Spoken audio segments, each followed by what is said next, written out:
All right, Laker Nation, the offseason strategizing is in full swing, and a major talking point revolves around the future of Austin Reeves. After a hypothetical second-round playoff exit, the Los Angeles Lakers are exploring all avenues to upgrade, but it appears they have a very firm stance on what would take to part with their beloved AR-15. The Lakers' stance: Austin Reeves is not on the chopping block, unless, let's be clear, the Lakers love Austin Reeves. The 26-year-old in this scenario has become an essential piece, hypothetically. Coming off his best season yet, averaging an impressive 20.2 points, 4.5 rebounds, and 5.8 assists per game on 46% shooting. He's a consistent scorer, a great shooter, and brings maximum effort every night. A fan favorite and a key part of hypothetical coach J.J. Redick's rotation. The team has reportedly declared him untouchable in many trade discussions. However, untouchable can have caveats in the NBA, especially when a team is looking to make a significant leap. According to Dan Woik of the LA Times, who gathered intel from Lakers scouts and executives in Chicago, there's one specific condition under which a Reeves trade might be entertained. Woik writes, "The team has shown no interest in using Reeves in a trade that nets them less than a top-tier center, and there isn't an obvious one available. The priority? A top-tier center. This confirms what we suspected. The Lakers' primary offseason goal is to acquire a dominant, well-established center. After, hypothetically, trading Anthony Davis in the deal for Luka Doncic, the front court has been a major area of need. As the article states, Jackson Hayes and Maxi Kleber tried in vain to command the paint and were nearly unplayable in the playoffs, limiting the Lakers' rim protection and overall defensive presence. This need was so acute that Rob Pelinka, hypothetically, had a deal all but done for Mark Williams before the trade deadline, but it fell through due to a failed physical. That near miss left the Lakers without a true starting caliber center for the rest of that season. So, who qualifies as top tier?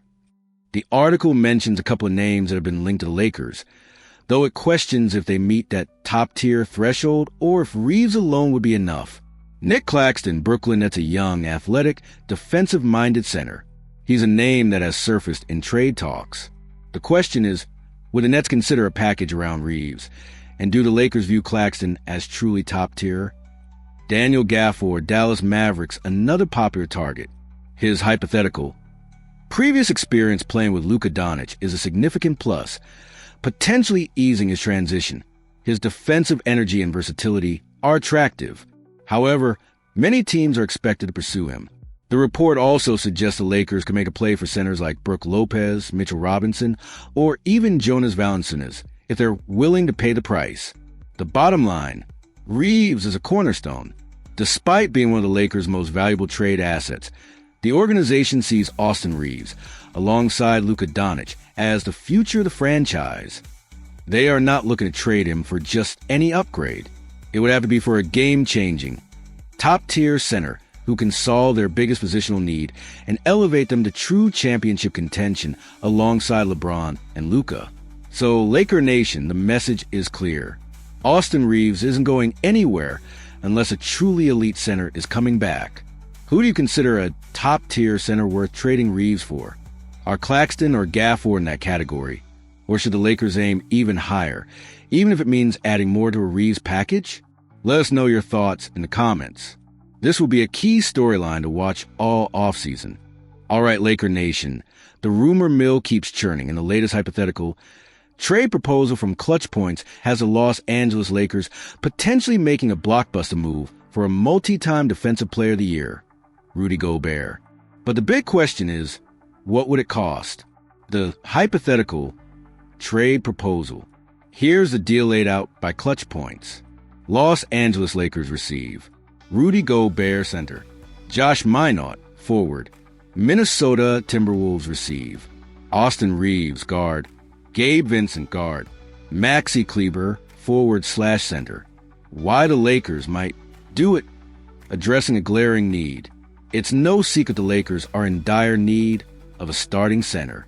After, hypothetically, trading Anthony Davis to acquire Luka Doncic, the Lakers were left with a significant void in the middle.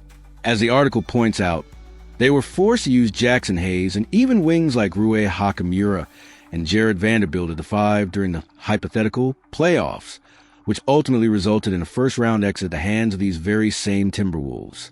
The argument for this trade: elite defense and rebounding. Despite some perceived decline, averaging 1.4 blocks last season, a career-low tying number since his rookie year, Gobert is still a 4-time Defensive Player of the Year and one of the NBA's premier rim protectors. The Lakers just need a big body who can take up space in the paint and grab rebounds, maximizing the LeBron-Luka window. With LeBron James' career winding down, there's immense pressure to win now alongside Luka Doncic. Gobert, despite offensive limitations, could provide the defensive anchor they desperately lack. Best available option.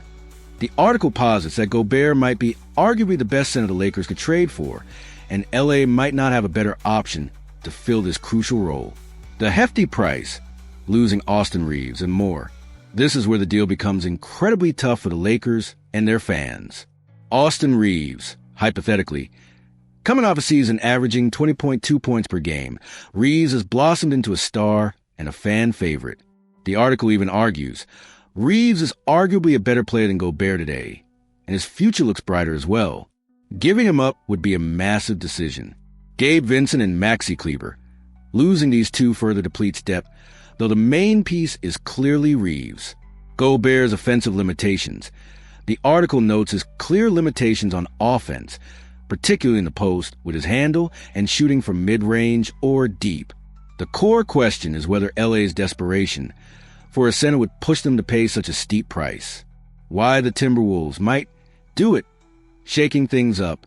The Timberwolves, after, hypothetically, losing in the Western Conference Finals for a second straight season, might feel they've hit their ceiling with the current core.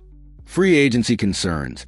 Nickeil Alexander-Walker is an unrestricted free agent, while Naz Reid and the hypothetically acquired Julius Randle have player options. They might lose key pieces. Unlocking Naz Reid. Trading Gobert would open up a starting spot for Naz Reid, who is reportedly reluctant to return to a 6-man role and deserves a chance to start.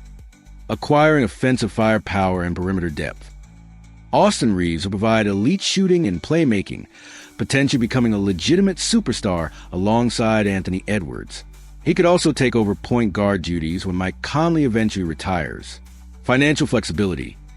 Moving Gobert's large contract can help re-sign players like Reid and Alexander-Walker. Confidence in perimeter defense. The Wolves might believe their elite perimeter defenders, Edwards, Jaden McDaniels, Jalen Clark, and potentially a re-signed Alexander-Walker, can compensate for Gobert's absence. The Timberwolves, hypothetically, made a blockbuster trade involving Karl-Anthony Towns last season for Randle and DiVincenzo, so they aren't afraid to make big moves. The dilemma for the Lakers. This trade presents a classic need versus cost dilemma. Gobert fills an undeniable hole with elite defensive skills.